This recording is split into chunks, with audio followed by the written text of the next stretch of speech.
एकल अभियान पिछले 34 सालों से लगातार ग्रामीण और आदिवासी भारत के लिए काम कर रहा है। आज हमारे साथ एक ऐसे व्यक्तित्व मौजूद है जो कभी गांव छोड़कर चले गए थे, एक बार फिर गांव की ओर लौट रहे हैं और लोगों को अपने गांव को जोड़ रहे हैं, उनको स्किल शिक्षा के माध्यम से। तो सर, आपका स्वागत है और हम आपसे ये जानेंगे कि कैसे ये प्रेरणा कैसे आ रही है कि लोग एक बार फिर गाँव की ओर, अपनी सभ्यता की ओर आ रहे हैं। हमारा गांव जो है बहुत ही गरीब गांव रहा है और इसकी बहुत ज़रूरत रही है कि लोगों को यहाँ पर रोज़गार मिले। ये एकल के माध्यम से पूरा हो पा रहा है। एकल का तो यही तरीका है कि गांव को सशक्त बनाना है और उसमें से एक तरीका यही है सशक्त बनाने का कि अगर हम उनको कौशल विकास उनमें जागृत कर दें, उनको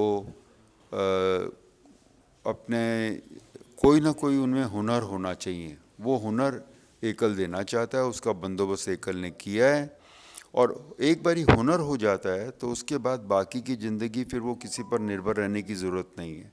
ऐसा मेरा मानना है कि देश के अंदर अभी भी 3% लोग जो है ना, उनको हुनर है। 97% लोग ऐसे हैं जिनको हुनर नहीं है और ये वजह है कि वो लोग या तो गांव छोड़ के वह उधर जाते हैं, परेशान होते हैं वगैरह। तो सबसे ज़रूरी है कि उनको कोई ना कोई हुनर होना चाहिए, वो अपनी रोटी रोज़ी अपने आप बंदोबस्त खुद कर लेगा।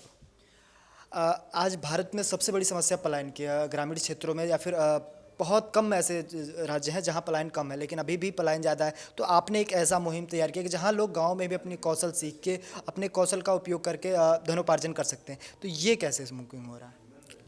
ये बिल्कुल उसी के ऊपर हिट करता है। हमारा जो ये प्रोग्राम है, ये इस साल में 375 लोगों ने यहाँ पर कौशल सीखा है।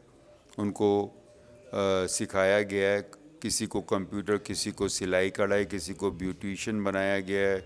तो इस कोर्स को करने के बाद, जो 3 महीने का कोर्स होता है वो फ्री होता है, उस कोर्स को करने के बाद या तो वो अपना काम शुरू कर लेते हैं या वो किसी चलते हुए काम में जुड़ जाते हैं या कुछ लोगों को साथ लेकर के वो एक नया काम शुरू कर देते हैं और लोगों को भी मदद करते हैं। तो यही तरीका है और हम अगर ये उम्मीद करें कि सरकार सब कुछ करेगी तो मेरा मानना है कि बहुत समय लग जाएगा। ये काम हमें ही हर जहाँ पे संभव हो, जिसके लिए जितना संभव हो उसको वो करना चाहिए, समाज में मैं कह रहा हूँ, और उससे ये जल्दी से हो पाएगा। सब कुछ अगर हम सरकार पे छोड़ देंगे तो ना हो पाएगा। आज हरियाणा हमारा खेलों के लिए बहुत प्रसिद्ध हो गया है। पहले किसानों के लिए था, आज किसानों के साथ साथ खेलों के लिए भी प्रसिद्ध हो गया है। तो खेती किसानी और खेलों के लिए एकल हरियाणा में क्या काम कर रहा है? एकल जो है खेलों के हमारा एक स्टेडियम है बराबर में, यहीं इसके पास ही, वहाँ पर ये लोग ट्रेनिंग लेते हैं। यहाँ गांव के सारे बच्चे सुबह और शाम को अगर आप वहाँ देखें तो 200-250 बच्चों से कम नहीं होते वहाँ पर, जो वेट लिफ्टिंग और दौड़ने की ये सब ट्रेनिंग ले रहे होते हैं। दूसरा, जो यहाँ पर जो ये सीख रहे हैं, ये किसी ने उनकी उम्मीद और उनका सपना जगाया है कि आप एक ये लाइन पकड़ लो, इसके सहारे फिर आप आगे चल सकोगे। तो जो उनके मन में होता है सीखने का, अगर वो इंफ्रास्ट्रक्चर ही ना हो, कोई सिखाने वाला ही ना हो तो कैसे होगा। तो सिखाने के लिए एकल आया है। जिसने जो सीखना हम सिखाने को तैयार है, प्रोवाइडेड कि मान लो वो इतने लोग हो जाते हैं कि ताकि हम उसका कोई ना कहीं से बंदोबस्त करके उसका ट्रेनर ला करके उनको सिखाएंगे। ये हमारी इसके अंदर पूरा मानना है कि हम उसको छोड़ेंगे नहीं। हम तो चाहते हैं ज़्यादा से ज़्यादा लोग आकर के यहाँ का फ़ायदा लें।